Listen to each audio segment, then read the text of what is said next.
Subscribe and press the bell icon on the YouTube app to never miss an update. नमस्कार दोस्तों, आज हम बात करेंगे नई शिक्षा नीति 2020 पर। क्या है नई शिक्षा नीति और क्या बदलाव हुए हैं? जो हमारी पुरानी शिक्षा नीति थी या पूरी तरह बदल दिया गया है, तो नई शिक्षा नीति पर विस्तृत चर्चा करेंगे। इसके अलावा क्या है 5+3+3+4 फॉर्मूला, जो कि नई शिक्षा नीति का एक महत्वपूर्ण अंग है। 5+3+3+4 क्या है, इस चीज़ को भी हम जानेंगे। टीचर कैसे बनेंगे, यानी कि अब नई शिक्षा नीति में हम टीचर कैसे बनेंगे, और टेट में क्या हुआ है बदलाव।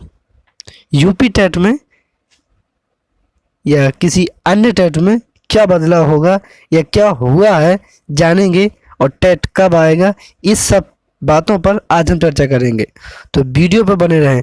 क्या नई शिक्षा नीति लागू हो गई है, इस पर भी बात करेंगे। क्या लागू हो गई या अभी नहीं, जाने नई शिक्षा नीति के बारे में कुछ खास बातें। इस वीडियो में हम आपको नई शिक्षा नीति के बारे में महत्वपूर्ण बातें बताएंगे, जो कि आपको जानना बेहद ज़रूरी है। तो चलिए शुरू करते हैं आज का ये वीडियो। नई शिक्षा नीति 2020 क्या है। पहले हम जानते हैं कि नई शिक्षा नीति में जो स्कूल एजुकेशन है और जो बोर्ड एग्ज़ाम है और ग्रेजुएशन डिग्री में कुछ बदलाव हुए हैं। उन बदलावों से कुछ 20 बातें निकल के आ रही हैं, वो यहाँ पे हम डिस्कस करेंगे। कौन कौन सी 20 बातें हैं,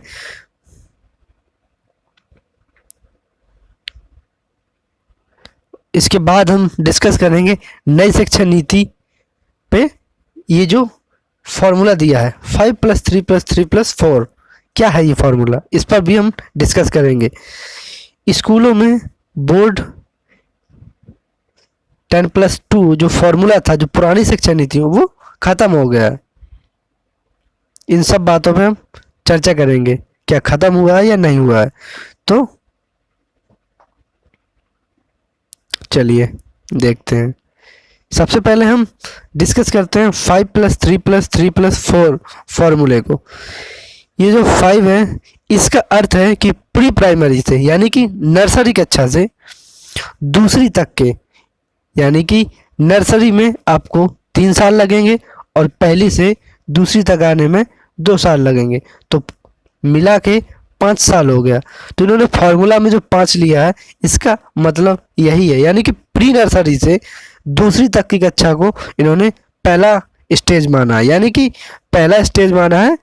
अब जो एजुकेशन सिस्टम है वो कक्षा 1 से शुरू नहीं होगा, कक्षा 1 या 2 या 5 इस तरीके से नहीं चलेगा।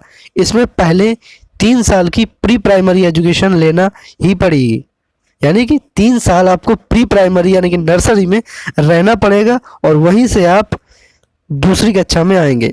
इसके बाद आपको 3 साल के लिए तीसरी से 5वीं कक्षा में रहना पड़ेगा, और इसके बाद तीसरी से 8वीं तक, 5वीं से 8वीं तक ये हो गया 5+3+3 ये फॉर्मूला हो गया। इसके बाद जब आप 8 पास कर लेंगे तो इसके बाद 9वीं से 12वीं तक के लिए ये फॉर्मूला है, यानी कि +4। तो ये है 5+3+3+4 फॉर्मूला। तो आपको ये समझ में आया होगा कि क्या है, किस तरीके से ये चलेगा। जो नई एजुकेशन पॉलिसी आएगी उसमें क्या कुछ होगा, ये सब बातें हैं इसमें। तो ये आप समझ गए होंगे कि 5+3+3+4 फॉर्मूला क्या है। चलिए आगे बढ़ते हैं। इसके बाद कुछ पॉइंट है, उनको आप समझिए। फाउंडेशन स्टेज, फाउंडेशन स्टेज क्या है? तो ये जो दिया हुआ है, यानी कि ये जो पहली स्टेज है, इसे हम फाउंडेशन स्टेज कहेंगे। क्या कहेंगे? ये क्या फाउंडेशन स्टेज है।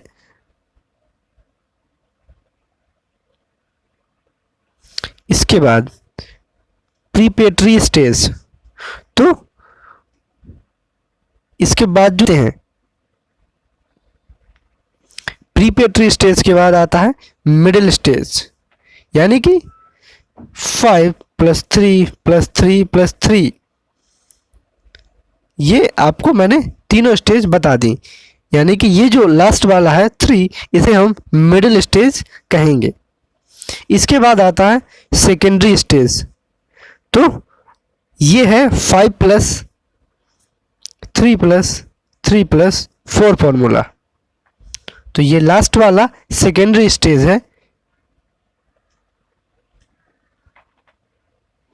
अभी तक ऐसा नहीं होता था, लेकिन पहले जो फॉर्मूला था वो था 10 + 2, ये लास्ट का था। इससे पहले था 5 + 3,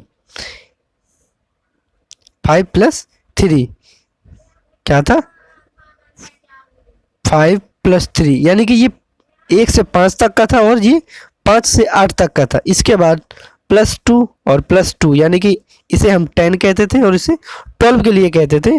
तो इसे हम जनरली 10 + 2 फॉर्मूला के रूप में जानते हैं, यानी कि 1 से लेके 10 तक और 10 से 12 तक ये फॉर्मूला था। लेकिन अब फॉर्मूला हुआ 5 + 3 + 3 + 4, और ये फॉर्मूला, ये स्टेज होंगी जो मैंने आपको बता दिया, कौन सी प्रेटरी होगी और कौन मिडिल स्टेज होगी और कौन सेकेंडरी स्टेज, होसन स्टेज। आप समझ गए होंगे। चलिए इसके आगे बात करते हैं। इसके बाद दूसरा सबसे बड़ा पॉइंट है, छठी कक्षा से जो शिक्षा दी जाएगी वो रोजगार परक होगी।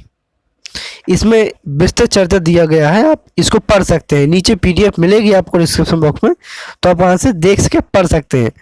ये मैंने अपने आप से पीडीएफ बनाई है, विभिन्न जगहों से मटेरियल कलेक्ट करके, तो इसमें आप देखिए, आपको अच्छे समझ में आएगा। 10वीं और 12वीं की जो बोर्ड परीक्षा होगी, बोर्ड परीक्षा तो अब भी होगी, लेकिन इतना महत्व तो नहीं दिया जाएगा। और इसमें 2 प्रकार के प्रश्न पूछे जाएंगे, यानी कि ऑब्जेक्टिव और सब्जेक्टिव। ये देखिए, इसके बाद साल भर में 2 प्रकार के एग्जाम होंगे, यानी कि 2 बार एग्जाम दिए जाएंगे।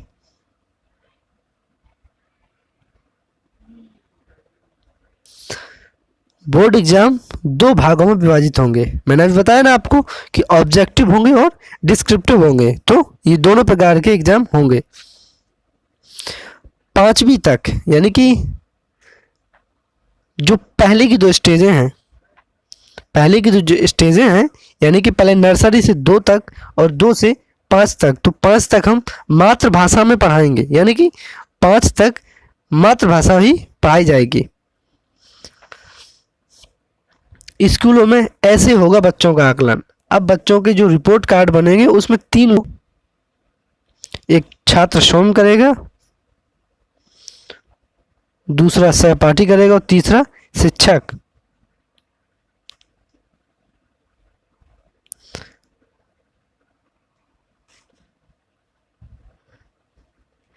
ग्रेजुएशन में 3-4 साल की डिग्री होगी, जिसमें मल्टीपल एंट्री और एग्जिट सिस्टम होगा, यानी कि आप कभी भी ग्रेजुएशन में आ सकते हैं और कभी भी जा सकते हैं। इस पे ये विस्तृत लेख है, आप इसको पढ़ सकते हैं। यानी कि आप 1 साल में छोड़ सकते हैं, 2 साल छोड़ने के बाद आप फिर ज्वाइन कर सकते हैं, तो ये सिस्टम होगा इसमें, तो आप इसको पढ़ लीजिए। नई शिक्षा नीति में एमफिल खत्म हो गया है, खत्म होंगे यूजीसी, एनसीटी और ये जो जितने विभिन्न प्रकार की संस्था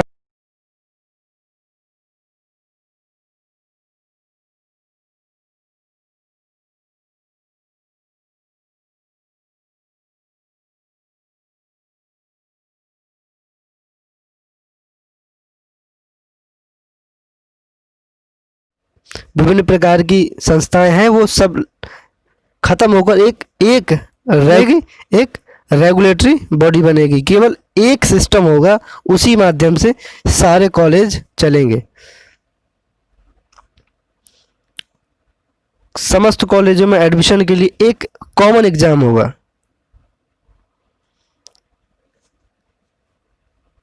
स्कूल में प्री प्राइमरी लेवल पर स्पेशल सिलेबस तैयार होगा, यानी कि जो प्री प्राइमरी लेवल के बच्चे हैं उनके लिए स्पेशल सिलेबस तैयार होगा। 3 साल में डिग्री मिल जाएगी। यानी कि जो हम ग्रेजुएशन करेंगे तो वो 3 साल के अंदर डिग्री मिल जाएगी, यानी कि 3 साल हमें पढ़ना पड़ेगा। बैचलर प्रोग्राम 1 साल बाद भी छोड़ सकते हैं। जब हम 1 साल बाद छोड़ेंगे तो सर्टिफिकेट मिलेगा, 2 साल बाद छोड़ेंगे तो कुछ और देंगे ये, और तीसरे साल में आपको डिग्री देंगे। नौकरी करने के लिए, यानी कि नौकरी वालों के लिए 3 साल की डिग्री आवश्यक है, तो वो 3 साल का कोर्स करेंगे जिन्हें नौकरी करना है। स्कूल कॉलेज की जो फीस है उसके लिए एक नियंत्रण तंत्र बनाया जाएगा कि किस तरीके से इसे नियंत्रण किया जाए। नेशनल रिसर्च फाउंडेशन की तैयारी की जाएगी, यानी कि जो विद्यालय हैं उनमें शोध भी कराया जाएगा। ऑनलाइन एजुकेशन पे जोर दिया जाएगा, ये बहुत महत्वपूर्ण पॉइंट भी है और आज के समय में ज़रूरी भी है।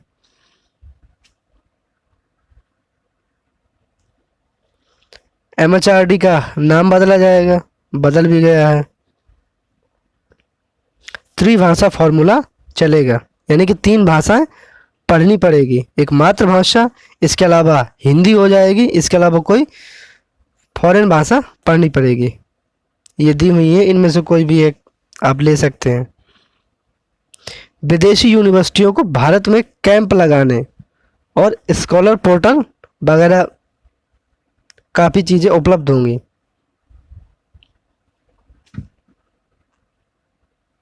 अब हम बात करते हैं कि नई शिक्षा नीति लागू हो गई या नहीं। तो नई शिक्षा नीति अभी लागू नहीं हुई है, अभी ये केवल लोकसभा में पास हुई है। जब ये राज्यसभा से पास हो जाएगी, राज्यसभा से पास हो जाएगी तो, और राष्ट्रपति महोदय इस पर अनुमति प्रदान करेंगे, तब जाकर ये लागू होगी। ये केंद्र स्तर पर लागू होगी, यानी कि जो नई शिक्षा नीति है वो केंद्र स्तर पे बनी हुई है। और इसके बाद कौन सा राज्य किन चीज़ों को अपनाता है और किस ढंग से किन कार्यों को करता है, ये राज्य के ऊपर डिपेंड करता है। उत्तर प्रदेश किस ढंग से इस्तेमाल करेगा नई शिक्षा नीति को, इस पर भी हम चर्चा करेंगे। नई शिक्षा नीति 2020 के लिए शिक्षकों को और आंगनवाड़ी कर्मियों के लिए डिप्लोमा आवश्यक होगा, यानी कि इनके लिए अलग से डिप्लोमा आपको करना पड़ेगा, तभी आप इस पर कार्य कर सकते हैं।